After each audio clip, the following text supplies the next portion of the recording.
வணக்கம். சென்னை கூடுவாஞ்சேரியில இருக்கக்கூடிய கிரீன்லேண்ட் நர்சரியில் எக்ஸாட்டிக் பழச்செடிகள் நிறையா சேல் பண்ணுறோம். எங்கள் நர்சரியில் சேல்ஸுக்காக கொண்டு வந்த செடி, அது ஒரு க்ரோ பேக்கில் தான் இருக்குது. இந்த செடி எல்லாமே க்ரோ பேக்கில் தான் இருக்குது. இந்த மாமரம் தரையில் இருக்குது. அதனால் இமாம்பஸ் வந்து இது பக்கத்தில் நிழலில் வச்சுருக்கோம்.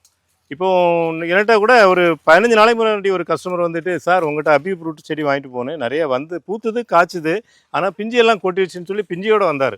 அதாவது அந்த காய்களோடு வந்தார். எனக்கு அதை என்ன பதில் சொல்கிறேன்னு தெரியல. ஏன்னு கேட்டால், எப்போவுமே நாம் செய்து பார்த்து, எனக்கு ஆரம்ப காலத்துலேருந்து இப்படி ஒரு பழக்கம் வந்துச்சு.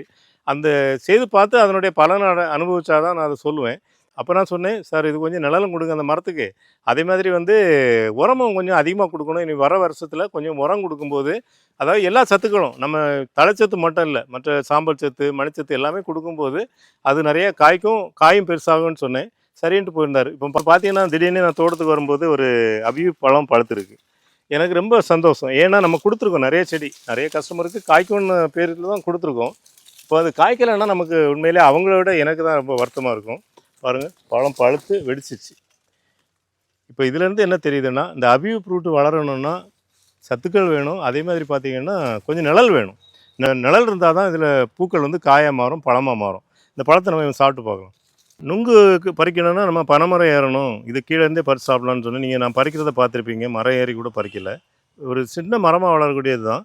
இதனுடைய பழங்கள் இதே மாதிரி தான் இருக்கும். ஒன்று இல்லைன்னா 2 விதைகள் இருக்கும்.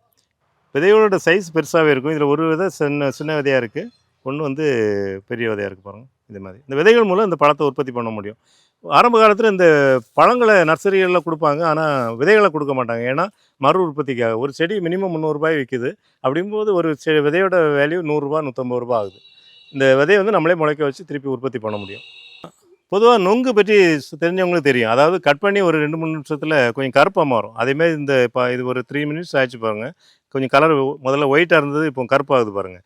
அது நுங்குங்கிறதுக்கு ஈக்குவலாக சொல்கிறதுக்கு அதுவும் ஒரு காரணமாக நான் நினைக்கிறேன்.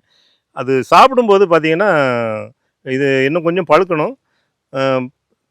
இதை வந்து இன்னும் கொஞ்சம் பழமாச்சுன்னா உங்களுக்கு அது சாப்பிடும்போது நம்ம நுங்கு எடுக்கும்போது ஒரு தண்ணியாக வரும்ல அந்த லிக்விடு, அதே மாதிரியே இருக்கும்.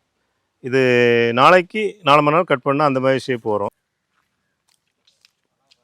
அந்த ஃப்ளேவர் வந்து நுங்கோட ஃப்ளேவர் தான், வேறு எதுவும் கிடையாது. யார்கிட்ட கொடுத்தாலுமே அதை வந்து மாற்றி சொல்ல மாட்டாங்க. அதனால தான் நுங்கு பழம்னு சொல்கிறோம்.